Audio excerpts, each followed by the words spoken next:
Hello viewers, আসসালামু আলাইকুম। আমি হোসনাইরা বিউটি আপনাদের মাঝে নিয়ে আসছি নতুন একটি রান্নার ভিডিও। আমার আজকে রান্না হলো মুড়ি ঘন্ট। কীভাবে মুড়ো ঘন্ট করব সেটা আপনাদের সাথে শেয়ার করার জন্য আসছি। তবে আবার মনে করেন না মুড়ি ঘন্ট, মুড়ি না কিন্তু মুড়ো ঘন্ট।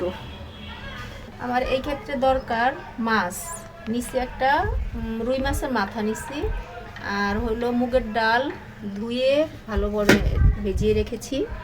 তারপরে হলো টমেটো, তারপরে কাঁচামরিচ ফালি করে নিয়েছি, আদা রসুন পেস্ট, তারপরে পেঁয়াজ কুচি, হলুদ মরিচ, তারপরে দারচিনি, এলাচ, লবণ।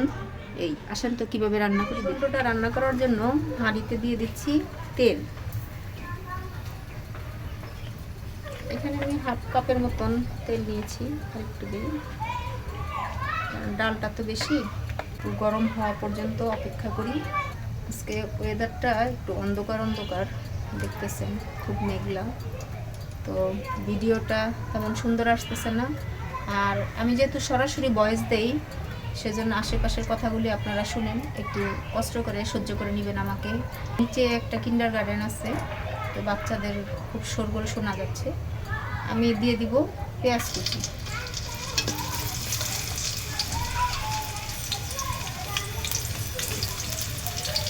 কিছু করার নাই, সহ্য তো করাই লাগে।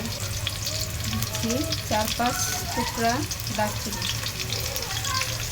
এত ভয়েসটা পরে দিলে এই শব্দগুলি শোনা যেত না, কিন্তু আমার কাছে মনে হয় যে আমি যখনই রান্না করি সাথে সাথে ভয়েসটা দিলেই আমার ভিউয়ার্সটা বুঝতে পারেন যে কখন কোন জিনিসটা কতটুকু দরকার, বা কেমন শব্দটা হচ্ছে, বা রান্নার কেমন দেখা যাচ্ছে। এই জন্য আমি সামনাসামনি ইয়েটা দিয়ে দিই, ভয়েসটা দিয়ে দিই।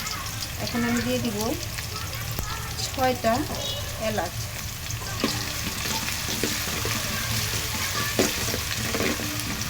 চা চামচের হাফ চামচ দিলাম রসুন আর আদা পেস্ট।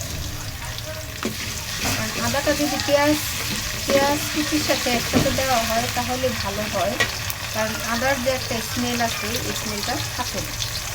এই জন্য আদা রসুন পেস্টটা একসাথে দিয়ে দিলে ভালো হয়। যেহেতু লবণ,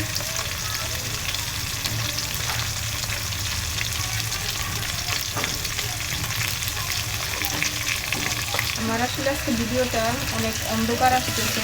বাহিরের দিকে দেখেন কী পরিমাণে মেঘলা আকাশ, বাহিরে দেখেন অনেক অন্ধকার কুয়াশা, এই জন্য আমার ভিডিওটা করতে একটু প্রবলেম হচ্ছে। আমি দিয়ে দিচ্ছি দেখেন অল্প একটু পানি মশলা কষানোর জন্য। হলুদের গুঁড়া, বেশি মশলা হলুদের গুঁড়া দিব না। এটা আমি তো দেখতে আমি ছোট্ট একটু কম দিলাম। মুড়ি ঘন্টটা একটু হালকা সাদা সাদা দেখা গেলে ভালো লাগে খেতে। মরিচের গুঁড়ো, মরিচের গুঁড়োটাও আমি সেম দিব। হলুদ মরিচের গুঁড়োটাও দিয়ে দিব।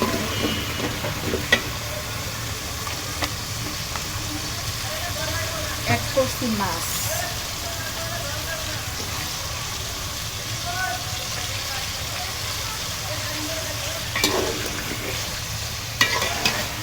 এখন আমি মাছটা কষানোর জন্য 5 মিনিট সময় অপেক্ষা করি।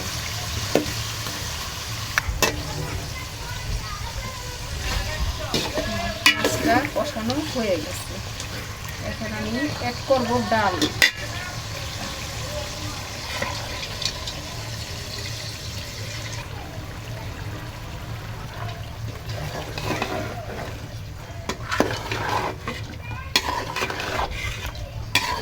এত বাতাসে চুলার জালটা জ্বালিয়ে রাখা যাচ্ছে না। এখন দিয়ে দিচ্ছি টমেটো।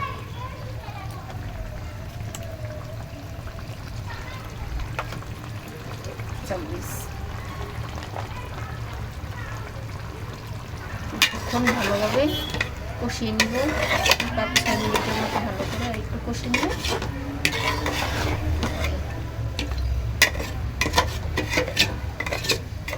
একটু কষিয়ে নিয়ে পরে অ্যাড করব ঝোলটা। ঢেকে 5 মিনিট রেখে দিচ্ছি। ডালটা কষানো হয়ে গেছে, আমি এখন দিয়ে দিচ্ছি ঝোল। আর খেয়াল করছেন যে আমি যতগুলি মুগ ডালের রেসিপি করি, আমি প্রত্যেকটা মুগ ডালের রেসিপি আগে মুগ ডালটা ভেজে ভালো করে ধুয়ে ভিজিয়ে রাখি। এভাবে করলে ডালটা সিদ্ধ হতে বেশি সময় লাগে না। আর ধোয়ার পর পানিটা ফেলে মানে দেওয়া লাগে না, যে ভিজিয়ে রাখবেন সেই পানিটা সহকারে দিয়ে দিবেন, তাহলে স্মেলটাও ঠিক থাকবে। আমি এই দেখেন এই পরিমাণে ঝোল দিছি। এখন ঢেকে রাখবো, একটা বলক আসা পর্যন্ত অপেক্ষা করে বলক আসার পরে এটা ঢেকে রাখবো, জাল কমিয়ে দিয়ে। আমার মুড়িঘণ্টটা দেখেন বলক আসছে, আমি এই পর্যায়ে ঢেকে চুলার জালটা একটু কমিয়ে দিব। আর দেখেন আমার বলক আসা অবধি মোটামুটি সিদ্ধ হয়ে গেছে। এখন একটু জালটা কমিয়ে ঢেকে রাখবো, আস্তে আস্তে আস্তে আস্তে ডালটা একদম সুন্দর মতন ক্ষয়ে যাবে। আমি 7 মিনিট পরে আসলাম, দেখেন আমার ডালগুলি হয়ে গেছে, একটু হবে একদমই সিদ্ধ হয়ে গেছে খুব সুন্দরভাবে, দেখেন একদম গলে গেছে। আর একটু এই পর্যায়ে আমি দিয়ে দিব একটু জিরা ভাজা। আমি জিরাকে ভেজে এভাবে গুঁড়ি করে রাখি, যখন দরকার হয় একটু একটু দিই, হাফ চামচ।